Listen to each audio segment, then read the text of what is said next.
Hi friends, ನಮಸ್ಕಾರ ಎಲ್ರಿಗೂ. Welcome back to our YouTube channel NSP YouTube ಚಾನಲ್ಗೆ ನಿಮ್ಮೆಲ್ರಿಗೂ ಮತ್ತೊಮ್ಮೆ ಸ್ವಾಗತ.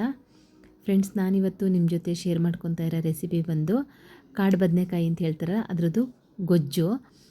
ಇಲ್ಲಿ ಕಾಡು ಬದನೆಕಾಯಿನ ಗುಡ್ಡೆ ಲೆಕ್ಕದಲ್ಲಿ ಮಾರ್ತಾಯಿದ್ರು. ಒಂದು ಗುಡ್ಡೆಗೆ 20 ರೂಪಾಯಿ ಅಂತ ಹೇಳಿ ಮಾರ್ತಾಯಿದ್ರು. ಹಾಗಾಗಿ ನಾನು ಒಂದು ಸಲ ಟ್ರೈ ಮಾಡೋಣ ಅಂತ ತೊಗೊಬಂದಿದ್ದೆ. ನಾನು ಮಲೆನಾಡಾದರೂ ಹಳ್ಳಿಯವರಾದ್ರೂ ಈ ರೆಸಿಪಿನ ನಾನು ಯಾವತ್ತೂ ತಿಂದಿಲ್ಲ. ನಾನು ಸಹ ವಿಡಿಯೋ ನೋಡಿಕೊಂಡು ಈ ರೆಸಿಪಿನ ಟ್ರೈ ಮಾಡಿ ತುಂಬ ಚೆನ್ನಾಗಿ ಬಂದಮೇಲೆ ನಿಮ್ಮ ಜೊತೆ ವಿಡಿಯೋನ ಶೇರ್ ಮಾಡ್ಕೊತಾ ಇದ್ದೀನಿ. ನೋಡಿ, ಈ ರೀತಿ ಇರುತ್ತೆ ಕಾಡು ಬದನೆಕಾಯಿ. ನಮ್ಮ ಸೈಡ್ ಇದಕ್ಕೆ ಸೊಂಡೆಕಾಯಿ ಅಂತಲೂ ಹೇಳ್ತಾರೆ. ಮತ್ತು ನಮ್ಮ ಸೈಡ್ ಇದನ್ನು ಸಾಂಬಾರು ಮಾಡಲ್ಲ. ಇವಾಗೆಲ್ಲ ಸೋಷಿಯಲ್ ಮೀಡ್ಯಾದಲ್ಲಿ, ಇನ್ಸ್ಟಾಗ್ರಾಮಲ್ಲಿ, ಯೂಟ್ಯೂಬ್ ಇದೆಲ್ಲದರಲ್ಲೂ ತುಂಬ ಫೇಮಸ್ ಆಗಿರೋ ಒಂದು ರೆಸಿಪಿ ಅಂತಲೇ ಹೇಳ್ಬೋದು ಇದು. ನೋಡಿ, ಈ ರೀತಿ ಇದನ್ನು ಬಿಡಿಸ್ಕೊತಾ ಇದ್ದೀನಿ. ಗೊಂಚಲು ಥರ ಇರುತ್ತೆ. ಇದನ್ನು ಒಂಥರ ನಾವು ಬಿಡಿಸ್ಬೇಕಾದ್ರೇ ಪಟ್ ಪಟ್ ಪಟ್ ಅಂತ ಸೌಂಡ್ ಬರುತ್ತೆ. ಅದು ಕೇಳೋದಕ್ಕೆ ಒಂಥರ ಚೆನ್ನಾಗಿ ಅನಿಸುತ್ತೆ, ತುಂಬ ಖುಷಿಯಾಗುತ್ತೆ. ನೋಡಿ, ಈ ರೀತಿ ಇದೆ. ನೋಡೋದಕ್ಕೆ ಹಸಿ ಬಟಾಣಿ ದಪ್ಪದಿರುತ್ತಲ್ಲ, ಆ ಥರ ಇರುತ್ತೆ. ನನಗನ್ಸಿರೋ ಪ್ರಕಾರ ಇದ್ರದ್ದು ಗೊಜ್ಜು ಮಾಡಬೇಕಂದ್ರೆ, ಕಾಡು ಬದನೆಕಾಯಿ ಗೊಜ್ಜು ಪಲ್ಯ ಏನಾದರೂ ಮಾಡಬೇಕಂದ್ರೆ ಆದಷ್ಟು ಎಳೆದು ತೊಗೊಂಡ್ರೆ ಬೆಟರು. ಯಾಕೆಂದರೆ ಸ್ವಲ್ಪ ದಪ್ಪದಾದ್ರೂ ಅದರಲ್ಲಿ ತುಂಬ ಬೀಜ ಇರುತ್ತೆ. ಅದು ಬೀಜ ಇದ್ದರೆ ಸ್ವಲ್ಪ ಜಾಸ್ತಿ ಕಸರೆ ಥರ ಒಗರು ಅಂತ ಹೇಳ್ತಾರೆ, ಆ ರೀತಿ ಆಗುತ್ತೆ. ಅದಕ್ಕೋಸ್ಕರ ನಾನಿವಾಗ ಇದನ್ನೆಲ್ಲ ನೀಟಾಗಿ ಬಿಡಿಸ್ಕೊಂಡು ಒಂದೆರಡು ಸಲ ನೀಟಾಗಿ ನೀರು ಹಾಕಿ ತೊಳ್ಕೊತಾ ಇದ್ದೀನಿ. ನೋಡಿ, ನಾನು ಇದರಲ್ಲಿ ಗೊಜ್ಜು ಮಾಡಿ ತೋರಿಸ್ತಾ ಇದ್ದೀನಿ. ಹೆಸರು ನನಗೆ ಗೊತ್ತಿರೋದು ಕಾಡು ಬದನೆಕಾಯಿ, ಸೊಂಡೆಕಾಯಿ ಅಂತ. ನಿಮ್ಮೂರಲ್ಲಿ ಯಾವ ರೀತಿ ಹೆಸರಿಂದ ಕರೀತಾರೆ ಅನ್ನೋದನ್ನು ಕಮೆಂಟ್ ಮಾಡಿ, ಆಯಿತಾ? ನೋಡಿ, ಇವಾಗ ಇದನ್ನು ಪ್ರತಿಯೊಂದು ಇದೇ ರೀತಿ ಜಜ್ಜಿ ಓಪನ್ ಮಾಡಬೇಕು. ಇದರಲ್ಲಿರೋ ಬೀಜ ಹೊರಗೆ ಬರಬೇಕು ಸ್ವಲ್ಪನಾದರೂ. ನಾವು ಹಾಗೆ ಓಪನ್ ಮಾಡ್ದಲ್ಲೇ ಹಾಕಿದ್ರೆ, ನಾವು ಎಣ್ಣೆನಲ್ಲಿ ಹಾಕಿ ಮಾಡ್ತಾ ಇರೋದ್ರಿಂದ ಎಣ್ಣೆಗೆ ಹಾಕಿದ ತಕ್ಷಣ ಅದು ಸಿಡಿಯೋ ಚಾನ್ಸಸ್ ಇರುತ್ತೆ. ಅದಕ್ಕೋಸ್ಕರ ಈ ರೀತಿ ಒಂದು ಸಲ ಜಜ್ಜಿದ್ರೆ ಸಾಕಾಗತ್ತೆ. ಒಂದು ಜಜ್ಜೋದ್ರಿಂದ ಬೀಜ ಜಾಸ್ತಿ ಇತ್ತಂದರೆ ಸ್ವಲ್ಪ ಬೀಜನೂ ಕಂಟ್ರೋಲ್ ಆಗುತ್ತೆ. ಅದಕ್ಕೋಸ್ಕರ ನಾನು ಇದೇ ರೀತಿ ಎಲ್ಲವನ್ನು ಜಜ್ಜಿ ಎತ್ತಿಕೊಂಡಿದ್ದೀನಿ. ನೀರು ಹಾಕಿ ಸ್ವಲ್ಪ ಅದನ್ನು ಕಿವುಚಿದ್ರೆ ಕೈಯಲ್ಲೇ ಇದರಲ್ಲಿರೋಂಥ ಬೀಜ ಇನ್ನೂ ಹೊರಗೆ ಬರುತ್ತೆ. ಹಾಗಾಗಿ ಇದು ಒಂಥರ ಬದನೆಕಾಯಿ ಜಾತಿಗೆ ಸೇರಿರೋ ಅಂಥ ತರಕಾರಿ ಇದು. ನೋಡಿ, ನಾವು ಬದನೆಕಾಯಿನ ಹೇಗೆ ನೀರಲ್ಲಿ ಹಾಕಿಡ್ತೀವಿ ಹೆಚ್ಚಿದ ತಕ್ಷಣ, ಹಾಗೆ ಇದನ್ನು ಇಡಬೇಕು. ಒಂದು 5 ಮಿನಿಟ್ಸಲ್ಲೆಲ್ಲ ನೋಡಿ ನೀರು ಕಲರೆಲ್ಲ ಚೇಂಜ್ ಆಗಿದೆ. ನೋಡಿ, ಈ ರೀತಿ ಕಿವುಚೋದ್ರಿಂದ ಬೀಜನೂ ಸ್ವಲ್ಪ ಆಚೆ ಬಂದುಬಿಡುತ್ತೆ. ತುಂಬ ಬೀಜ ಇತ್ತಂದರೆ ತಿನ್ನೋದಕ್ಕೂ ಅಷ್ಟು ಚೆನ್ನಾಗಿ ಅನಿಸಲ್ಲ. ಅದಕ್ಕೋಸ್ಕರ ಆಮೇಲೆ ಮೇಯ್ನ್ ನೋಡಿ, ನೀವು ಎಳೆದಿರೋದನ್ನು ತೊಗೊಳ್ಳಿ, ಚೆನ್ನಾಗಿ ಅನಿಸುತ್ತೆ. ನನಗೆ ಗೊತ್ತಾಗಿರಲಿಲ್ಲ, ನನಗೂ ಫಸ್ಟ್ ಟೈಮು. ಹಾಗಾಗಿ ನಾನು ತೊಗೊಂಡಿದ್ದು ಸ್ವಲ್ಪ ಬಲ್ತಿದ್ದೇ ಇತ್ತು, ಅಂದರೆ ಸ್ವಲ್ಪ ದಪ್ಪದಾಗಿತ್ತು. ಇನ್ನು ಬಲ್ತ್ರೆ ಇದು ತುಂಬ ದೊಡ್ಡ ಕಾಯಿ ಆಗುತ್ತೆ. ಸ್ವಲ್ಪ ದಪ್ಪನೇ ಇತ್ತು ಕಾಯಿ. ಇಷ್ಟು ದಪ್ಪದಕ್ಕಿಂತ ಇನ್ನೂ ಪುಟಾಣಿ ಕಾಯಿ ತೊಗೊಂಡ್ರೆ ತುಂಬ ಚೆನ್ನಾಗಾಗತ್ತೆ. ನೋಡಿ, ಇವಾಗ ಇದನ್ನೆಲ್ಲ ನೀಟಾಗಿ ಕ್ಲೀನ್ ಮಾಡ್ಕೊತಾ ಇದ್ದೀನಿ. ನೋಡಿ, ನೀರು ತುಂಬ ಡಾರ್ಕ್ ಗ್ರೀನಾಗಿ ಕಾಣಿಸ್ತಾ ಇದೆ. ಇವಾಗ ಮೊದಲು ಇದನ್ನೆಲ್ಲ ಕ್ಲೀನ್ ಮಾಡಿಕೊಂಡು ಇವಾಗ ಒಂದು ಪಾತ್ರೆ ಇಟ್ಕೊಂಡಿದ್ದೀನಿ. ಬಾಣಲೆಗೆ ಒಂದು 5ರಿಂದ 6 ಸ್ಪೂನಷ್ಟು ಎಣ್ಣೆನ ಸೇರಿಸ್ಕೊತಾ ಇದ್ದೀನಿ. ಬಾಣಲೆ ಬಿಸಿ ಆದಮೇಲೆ ಎಣ್ಣೆನ ಸೇರಿಸ್ಕೊಳ್ಳಿ. ನಾವು ಇದನ್ನು ಫ್ರೈ ಮಾಡ್ಕೊಬೇಕು. ಅದಕ್ಕೋಸ್ಕರ ನಾವು ಫ್ರೈ ಮಾಡೋದ್ರಿಂದ ಏನು ಬೆನಿಫಿಟ್ ಅಂತಂದರೆ, ಇನ್ನು ಸ್ವಲ್ಪ ಜಾಸ್ತಿ ಬೀಜ ಇತ್ತಂದರೆ ಎಲ್ಲ ಬಾಣಲಿಗೆ ಕಚ್ಕೊಂಡ್ಬಿಡುತ್ತೆ ನಾವು ಈ ರೀತಿ ಫ್ರೈ ಮಾಡೋದ್ರಿಂದ. ಹಾಗಾಗಿ ಬಾಣಲಿಗೆ ಕಚ್ಕೊಳ್ಳುತ್ತೆ ನೀಟಾಗಿ ಫ್ರೈ ಮಾಡ್ಕೊಳ್ಳೋದ್ರಿಂದ. ಆಮೇಲೆ ಬೇಗನೂ ಬೇಯುತ್ತೆ. ನಾವು ದಪ್ಪದೆಲ್ಲ ತೊಗೊಂಡಿದ್ವಿ ಅಂದರೆ, ಈ ರೀತಿ ದಪ್ಪದಿತ್ತಂದರೆ ಬೇಯೋದಕ್ಕೂ ತುಂಬ ಟೈಮ್ ತಗೊಳುತ್ತೆ. ನಾವು ಈ ರೀತಿ ಎಣ್ಣೆನಲ್ಲೇ ಫ್ರೈ ಮಾಡ್ಕೊಳ್ಳೋದ್ರಿಂದ ಬೇಯೋದಕ್ಕೂ ಸ್ವಲ್ಪ ಟೈಮ್ ಸೇವ್ ಆಗುತ್ತೆ ನಮಗೆ. ಅದಕ್ಕೋಸ್ಕರ ಏನೊಂದು 3ರಿಂದ 4 ನಿಮಿಷ ಬೇಯಿಸ್ಕೊಂಡ್ರೆ ಸಾಕಾಗುತ್ತೆ. ಹಾಗೆ ಒಗ್ಗರಣೆಯಲ್ಲಿ, ಅಂದರೆ ಒಗ್ಗರಣೆ ಎಲ್ಲ ಸ್ವಲ್ಪ ಎಣ್ಣೆ ಜಾಸ್ತಿನೇ ಹಾಕ್ಕೋಬೇಕಿದು. ನೋಡಿ, ನಾನಿಲ್ಲೊಂದು 4-5 ಸ್ಪೂನಷ್ಟು ಹಾಕ್ಕೊಂಡಿದ್ದೀನಿ ಎಣ್ಣೆನ.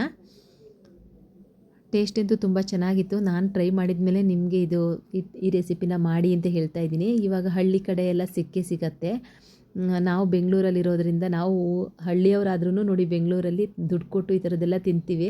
ಊರಲ್ಲಿ ಈ ಥರದ್ದೆಲ್ಲ ನಮಗೆ ಕೈಗೆ ಕಾಲಿಗೆ ಸಿಗ್ತಾ ಇರುತ್ತೆ. ಇದು ಮುಳ್ಳಾಗತ್ತೆ ಅಂದ್ಬಿಟ್ಟು ಎಲ್ಲ ಕಿತ್ತು ಬಿಸಾಕ್ತಾರೆ ಬುಡ ಸಮೇತ.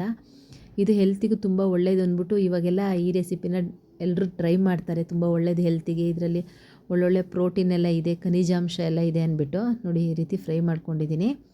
ಸ್ವಲ್ಪ ಕಲರು ಚೇಂಜ್ ಆಗುತ್ತೆ ಇದು, ಅಂದರೆ ನಾವು ಬಟಾಣಿನ ಯಾವ ರೀತಿ ಎಣ್ಣೆನಲ್ಲಿ ಹಾಕಿದಾಗ ಸ್ವಲ್ಪ ಅದು ವೈಟ್ ಥರ ಆಗುತ್ತೆ ನೋಡಿ, ಆ ರೀತಿ ಆಗುತ್ತೆ. ಇವಾಗ ಇದಾಗಿದೆ. ಇದನ್ನೆಲ್ಲ ನಾನು ಒಂದು ಪ್ಲೇಟಿಗೆ ಎತ್ತಿಕೊತಾ ಇದ್ದೀನಿ. ನೋಡಿ, ನಾವು ಈ ರೀತಿ ಫ್ರೈ ಮಾಡ್ಕೊಳ್ಳೋದ್ರಿಂದ ಒಂದು ಬೆನಿಫಿಟ್ ಏನಂದರೆ, ನೋಡಿ ಬೀಜ ಎಲ್ಲ ಅಲ್ಲೇ ಕಚ್ಕೊಂಡಿರುತ್ತೆ. ನೋಡಿ, ಬಾಣಲಿನಲ್ಲಿ ಯಾವ ರೀತಿ ಕಾಣಿಸ್ತಾ ಇದೆ ಬೀಜ ಎಲ್ಲ.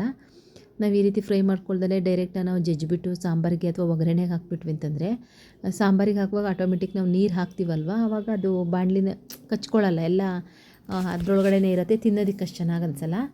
ಇದು ಹಳ್ಳಿ ರೆಸಿಪಿ ಆಗಿರೋದ್ರಿಂದ ನಾನಿವತ್ತು ಮಡಿಕೆನಲ್ಲಿ ಮಾಡ್ತಾಯಿದ್ದೀನಿ. ಇದಕ್ಕೆ ಒಂದು 3-4 ಸ್ಪೂನಷ್ಟು ಎಣ್ಣೆನ ಹುರಿಯೋದಕ್ಕೆ ಆಲ್ರೆಡಿ ಹಾಕ್ಕೊಂಡಿದ್ದೆ. ಇವಾಗ ಒಂದು 2-3 ಸ್ಪೂನಷ್ಟು ಸಾಕಾಗುತ್ತೆ. ಮೇಯ್ನ್ ಈ ರೆಸಿಪಿಗೆ ಸ್ವಲ್ಪ ಎಣ್ಣೆ ಜಾಸ್ತಿ ಇದ್ರೇ ಚೆನ್ನಾಗಿ ಅನಿಸುತ್ತೆ. ಗೊಜ್ಜಿಗೆ, ಸಾಂಬಾರ್ಗಾದರೆ ಸ್ವಲ್ಪ ಎಣ್ಣೆ ಕಮ್ಮಿ ಮಾಡ್ಕೊಬೋದು. ನಾನು ಗೊಜ್ಜು ಮಾಡ್ತಾ ಇರೋದ್ರಿಂದ ಸ್ವಲ್ಪ ಎಣ್ಣೆ ಜಾಸ್ತಿ ಹಾಕ್ಕೊತಾ ಇದ್ದೀನಿ. ಇವಾಗ ಇದಕ್ಕೆ ಒಂದು ಸ್ವಲ್ಪ ಸಾಸಿವೆ, ಎಣ್ಣೆ ಕಾಯ್ದ್ಮೇಲೆ ಸಾಸಿವೆನ ಸೇರಿಸ್ಕೊಂಡಿದ್ದೀನಿ. ಜಜ್ಜಿರೋ ಬೆಳ್ಳುಳ್ಳಿನ ಸೇರಿಸ್ತಾ ಇದ್ದೀನಿ. ಒಂದು 6ರಿಂದ 7 ಬೆಳ್ಳುಳ್ಳಿನ ಜಜ್ಜಿಟ್ಕೊಂಡಿದ್ದೆ. ಒಂದು 1/4 ಸ್ಪೂನಷ್ಟು ಜೀರಿಗೆ,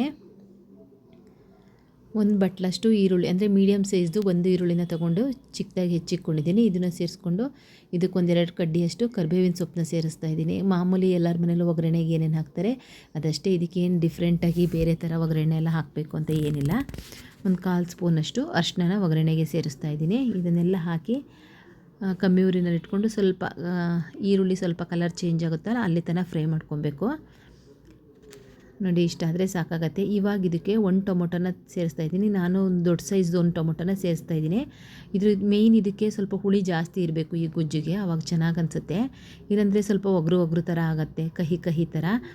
ನಾನು ಟೊಮೊಟೊ ಸ್ವಲ್ಪ ಸಾಫ್ಟಾಗಿ ಬೇಯಿಸ್ಕೋಬೇಕು, ಅಲ್ಲಿ ತನಕ ಸ್ವಲ್ಪ ಉಪ್ಪು ಹಾಕ್ತಾಯಿದ್ದೀನಿ ಟೊಮೊಟೊ ಸಾಫ್ಟ್ ಆಗೋದಕ್ಕೆ. ಆಮೇಲೆ ನೋಡಿ ಉಪ್ಪನ್ನ ಹಾಕ್ಕೋಬೇಕು. ನೋಡಿ, ನೀಟಾಗಿ ಇದನ್ನು ಮಿಕ್ಸ್ ಮಾಡಿ ಇದಕ್ಕೆ ಒಂದು ಮುಚ್ಚಳ ಮುಚ್ಚಿ ನಾವು ಬೇಯಿಸ್ಕೋಬೇಕು. ಏಕೆಂದರೆ ಟೊಮೊಟೊ ತುಂಬ ಚೆನ್ನಾಗಿ ಸಾಫ್ಟ್ ಆದರೆ ಗೊಜ್ಜು ಚೆನ್ನಾಗಿ ಬೇಯುತ್ತೆ, ಅಂದರೆ ರುಚಿಯಾಗಿರುತ್ತೆ. ಅದಕ್ಕೋಸ್ಕರ ಇವಾಗ ಇದಕ್ಕೇ ಖಾರದ ಪುಡಿನ ಹಾಕ್ತಾಯಿದ್ದೀನಿ. ನನ್ನಲ್ಲಿ 1 ಸ್ಪೂನಷ್ಟು ಖಾರದ ಪುಡಿ, 1.5 ಟೇಬಲ್ ಸ್ಪೂನಷ್ಟು ಧನಿಯಾ ಪುಡಿನ ಯೂಸ್ ಮಾಡ್ಕೊಂಡಿದ್ದೀನಿ. ನೀವು ಯಾವ ಕ್ವಾಂಟಿಟಿನಲ್ಲಿ ತೊಗೊಂಡಿದ್ದೀರಾ ಅನ್ನೋದ್ರ ಮೇಲೆ ನೀವು ಅದನ್ನು ಯೂಸ್ ಮಾಡ್ಕೊಳ್ಳಿ, ಖಾರನ ನಿಮ್ಮ ಖಾರಕ್ಕೆ ಅನುಗುಣವಾಗಿ ಅಂತ ಹೇಳ್ತೀವಲ್ಲ ಆ ರೀತಿ. ಇವಾಗ ಇದಕ್ಕೆ ನೀರನ್ನ ಸೇರಿಸ್ತಿದ್ದೀನಿ. ನಾನು ಒಂದು 2 ಲೋಟದಷ್ಟು, ಅಂದರೆ ಒಂದು 2 ಕಾಫಿ ಲೋಟದಷ್ಟು ನೀರನ್ನ ಸೇರಿಸ್ಕೊತಾ ಇದ್ದೀನಿ. ನೀರು ಸೇರಿಸಿ ನೀಟಾಗಿ ಮಿಕ್ಸ್ ಮಾಡಿ ಇದನ್ನು ಮುಚ್ಚಳ ಮುಚ್ಚಿ 1-2 ಕುದಿ ಬರಬೇಕಿದು. ಅಂದರೆ ಟೊಮೊಟೊ ನೀಟಾಗಿ ನುಣ್ಣಗೆ ಬೆಂದಿರಬೇಕು, ಅಲ್ಲಿ ತನಕ ನೀವು ಇದನ್ನು ಬೇಯಿಸ್ಕೋಬೇಕು. 1-2 ಕುದಿಲೆಲ್ಲ ಬೆಂದ್ಬಿಡುತ್ತೆ ಟೊಮೊಟೊ ಬೇಗ ಸಾಫ್ಟ್ ಆಗೋದ್ರಿಂದ. ಇದು ಕುದಿ ಬರಲಿ, 1-2 ಕುದಿ. ನೋಡಿ, ಇವಾಗ ಇದಾಗಿದೆ. ಟೊಮೊಟೊ ಎಷ್ಟು ಸಾಫ್ಟಾಗಿ ಬೆಂದಿದೆ ಅಂತ ನೋಡಿ. ಇವಾಗ ನೀವೇನಾದರೂ ಈ ಟೈಮಲ್ಲಿ ನೀವು ಇದಕ್ಕೆ ನಾವು ಹುರಿದೆತ್ತಿಕೊಂಡಿದ್ವಲ್ವ ಸೊಂಡೆಕಾಯಿ ಅಥವಾ ಕಾಡು ಬದನೆಕಾಯಿ ಏನು ಹೇಳ್ತೀರಾ ಅದನ್ನು ಇದ್ರ ಜೊತೆಗೆ ಸೇರಿಸ್ಕೊಂಡು ನೀಟಾಗಿ ಉಪ್ಪನ್ನ ನೋಡ್ಕೊಳ್ಳಿ. ನೀವು ಇವಾಗಲೇ ಉಪ್ಪು ಎಷ್ಟು ಬೇಕು ಅಂದ್ಬಿಟ್ಟು, ನಾವು ಆಲ್ರೆಡಿ ಟೊಮೊಟೊ ಬೇಯೋದಕ್ಕೆ ಉಪ್ಪು ಹಾಕಿದ್ವಿ. ಈ ಟೈಮಲ್ಲೂ ನೀವು ಉಪ್ಪು ನೋಡಿ ಸೇರಿಸ್ಕೊಬೋದು. ಈ ತರಕಾರಿನ ಎಲ್ಲೂ ಯಾರೂ ಬೆಳೆಯಲ್ಲ, ಇದು ನ್ಯಾಚುರಲ್ ಆಗಿ ಸಿಗೋವಂಥ ತರಕಾರಿ. ನಾವಿವಾಗೆಲ್ಲ ತೊಂಡೆಕಾಯಿ, ಬೆಂಡೆಕಾಯಿ ಯಾವುದೇ ಒಂದು ತರಕಾರಿ ತೊಗೊಂಡ್ರು ಇವಾಗ ಅದಕ್ಕೆಲ್ಲ ಕೆಮಿಕಲ್ ಹಾಕಿರ್ತಾರೆ, ಗೊಬ್ಬರಗಳ ಹಾಕಿರ್ತಾರೆ, ಸ್ಪ್ರೇ ಎಲ್ಲ ಮಾಡಿರ್ತಾರೆ. ಎಷ್ಟು ಹೆಲ್ತಿಗೆ ಒಳ್ಳೇದಿರುತ್ತೆ ಹೇಳಿ ನೋಡೋಣ. ಆದರೆ ಈ ಥರ ತರಕಾರಿಗಳು ತುಂಬ ಒಳ್ಳೆಯದು ಹೆಲ್ತಿಗೆ, ಏಕೆಂದರೆ ಇದಕ್ಕೆ ಯಾರೂ ಏನು ಗೊಬ್ಬರ ಆಗಲಿ ಸ್ಪ್ರೇ ಆಗಲಿ ಏನು ಮಾಡಲ್ಲ, ನ್ಯಾಚುರಲ್ ಆಗಿ ಬೆಳೆಯುತ್ತೆ. ಹಾಗಾಗಿ ಇದು ತೋಟದ ಸೈಡಲ್ಲೆಲ್ಲ ಸಿಗುತ್ತೆ. ನೋಡಿ, ಇವಾಗ ಸ್ವಲ್ಪ ಹುಣಸೆ ಹಣ್ಣು ನೀರಲ್ಲಿ ಕಲಸಿ ಹಾಕ್ತಾಯಿದ್ದೀನಿ. ನಾನು ಆಲ್ರೆಡಿ ಟೊಮೊಟೊ ಹಾಕಿದ್ದೀನಿ, ಹಾಗಾಗಿ ಸ್ವಲ್ಪ ಹುಣಸೆ ಹಣ್ಣು ನಾನು ಹುಳಿಗೆ ಹಾಕ್ಕೊತಾ ಇದ್ದೀನಿ. ಸ್ವಲ್ಪ ಹುಳಿ ಮುಂದಾಗಿದ್ರೇ ಚೆನ್ನಾಗಿ ಅನಿಸುತ್ತೆ. ಹುಳಿ ಹಾಕಿ ನೀಟಾಗಿ ಮಿಕ್ಸ್ ಮಾಡಿ ಒಂದು ಕುದಿ ಬರೋ ಥರ ಇದನ್ನು ಮುಚ್ಚಿಡ್ತಾ ಇದ್ದೀನಿ. ಕೆಲವರು ಇದಕ್ಕೆ ಬೆಲ್ಲನೂ ಯೂಸ್ ಮಾಡ್ತಾರೆ, ನನಗೆ ಬೆಲ್ಲ ಇಷ್ಟ ಇಲ್ಲ ಇದಕ್ಕೆ, ಅದಕ್ಕೋಸ್ಕರ ನಾನು ಬೆಲ್ಲ ಹಾಕಿಲ್ಲ. ನೋಡಿ, ಇವಾಗ ನೀಟಾಗಿ ಕುದಿ ಬಂದಿದೆ. ಇವಾಗ ಇದಕ್ಕೆ ತೆಂಗಿನಕಾಯಿ ಬೇಕಂದರೆ ಹಾಕ್ಕೊಬೋದು, ನೀವು ತೆಂಗಿನಕಾಯಿ ತುರಿದು ಬೇಕಾದರೂ ಹಾಕ್ಬೋದು. ನಾನಿಲ್ಲಿ 1-2 ಪೀಸಷ್ಟು ತೆಂಗಿನಕಾಯಿನ ಹಾಗೆ ಮಿಕ್ಸಿನಲ್ಲಿ ತರಿಯಾಗಿ ರುಬ್ಬಿ ಇದ್ರ ಜೊತೆಗೆ ಸೇರಿಸ್ಕೊತಾ ಇದ್ದೀನಿ. ನೋಡಿ, ಇಷ್ಟು ರುಬ್ಬಿದ್ರೆ ಸಾಕಾಗತ್ತೆ, ತುಂಬ ನೈಸಾಗೂ ಏನು ರುಬ್ಬೋದಕ್ಕೆ ಹೋಗಬೇಡಿ. ಇದನ್ನು ಹಾಕಿ ನೀಟಾಗಿ ಮಿಕ್ಸ್ ಮಾಡಿ ಇದಕ್ಕೊಂದು ಮುಚ್ಚಳ ಮುಚ್ಚಿ ಒಂದು 2ರಿಂದ 3 ನಿಮಿಷ ಕುದಿಸ್ಕೊಂಡ್ರೆ ಸಾಕಾಗತ್ತೆ. ನೀವು ಬೇಕಂದರೆ ಕೊನೆಗೆ ಸ್ವಲ್ಪ ಕೊತ್ತಂಬರಿ ಸೊಪ್ಪು ಸಹ ಉದುರಿಸ್ಕೊಬೋದು. ಮೇಯ್ನ್ ಇದರಲ್ಲಿ ಖನಿಜಾಂಶ ಜಾಸ್ತಿ ಇದೆ, ಹಾಗಾಗಿ ತುಂಬ ಒಳ್ಳೆಯದು ಹೆಲ್ತಿಗೆ. ಇವಾಗ ಯಾವುದು ಸೋಷಿಯಲ್ ಮೀಡಿಯಾ ಓಪನ್ ಮಾಡಿದ್ರೂ ಈ ರೆಸಿಪಿ ಇದ್ದೇ ಇರುತ್ತೆ. ಹಾಗಾಗಿ ನಾನು ಟ್ರೈ ಮಾಡಿ ಚೆನ್ನಾಗಿ ಬಂದಮೇಲೆ ನಿಮ್ಮ ಜೊತೆ ಇದನ್ನು ಶೇರ್ ಮಾಡ್ಕೊಂಡಿದ್ದೀನಿ. ನಾನು ಹಳ್ಳಿಯವಳಾದ್ರೂ ಬೆಂಗಳೂರಲ್ಲಿ ದುಡ್ಡು ಕೊಟ್ಟು ತೊಗೊಂಬಂದಿರೋದು ಇದು. ನಮ್ಮೂರಲ್ಲೆಲ್ಲ ಇದು ಕೈಕಾಲಿಗೆ ಸಿಗತ್ತೆ ಅಂದ್ಬಿಟ್ಟು ಇದನ್ನು ಕಿತ್ತು ಬಿಸಾಕ್ತಾರೆ, ಈ ಗಿಡದಲ್ಲಿ ಮುಳ್ಳಾಗತ್ತೆ ಅಂತ. ಇವಾಗ ನೋಡಿ, ಅದನ್ನೇ ನಾವು ಇಲ್ಲಿ ದುಡ್ಡು ಕೊಟ್ಟು ತಿನ್ನೋ ಪರಿಸ್ಥಿತಿ ಬಂದಿದೆ. ಇವಾಗ ಹಾಗೆ ಅಲ್ವಾ, ಕಾಲ ಬದಲಾಗ್ತಿದೆ ಅಂತಂತ ಹೇಳ್ತಾರಲ್ಲ, ಭೂಮಿ ತಿರುಗತ್ತೆ ಅಂತ. ಅವಾಗೆಲ್ಲ ಬೇಡ್ದಿಲ್ದಿರೋದನ್ನ ಇವಾಗ ನಾವು ಸಾಂಬಾರು ಮಾಡ್ಕೊಂಡು ತಿಂತಾಯಿದ್ವಿ. ನಾನಿವತ್ತು ಇದನ್ನು ಅನ್ನ ಜೊತೆಗೆ ಸರ್ವ್ ಮಾಡಿದೆ. ಚಪಾತಿ, ರೊಟ್ಟಿ ಇದ್ರ ಜೊತೆಗೆಲ್ಲ ತುಂಬ ಚೆನ್ನಾಗಾಗತ್ತೆ. ಅನ್ನ ಬಿಸಿ ಬಿಸಿ ಅನ್ನ ಜೊತೆಗೆ ಸ್ವಲ್ಪ ತುಪ್ಪ ಹಾಕ್ಕೊಂಡು ಸೈಡಲ್ಲಿ ಇದ್ರದ್ದು ಗೊಜ್ಜು ಪಲ್ಯ ಏನು ಬೇಕಾದರೂ ಮಾಡ್ಕೋಬೋದು. ನಾನು ಗೊಜ್ಜು ಥರ ಮಾಡಿದ್ದೆ, ತುಂಬ ಚೆನ್ನಾಗಿರುತ್ತೆ. ನಿಮಗೇನಾದರೂ ಈ ವಿಡಿಯೋ ಇಷ್ಟ ಆಗಿತ್ತಂದರೆ ಪ್ಲೀಸ್ ಒಂದು ಲೈಕ್ ಮಾಡೋದನ್ನು ಮರಿಬೇಡಿ. ಆ್ಯಂಡ್ ನಿಮ್ಮ ಫ್ರೆಂಡ್ಸ್ ಆ್ಯಂಡ್ ಫ್ಯಾಮಿಲಿಗೆ ಶೇರ್ ಮಾಡಿ. ನಿಮಗೆ ಯಾವ ರೀತಿ ಕುಕ್ಕಿಂಗ್ ವಿಡಿಯೋನ ನೋಡೋದಕ್ಕೆ ಇಷ್ಟ ಆಗುತ್ತೆ ಅನ್ನೋದನ್ನು ದಯವಿಟ್ಟು ಕಮೆಂಟ್ ಮಾಡಿ ಹೇಳಿ. Thank you friends, thank you so much for watching. Bye bye, take care, love you all.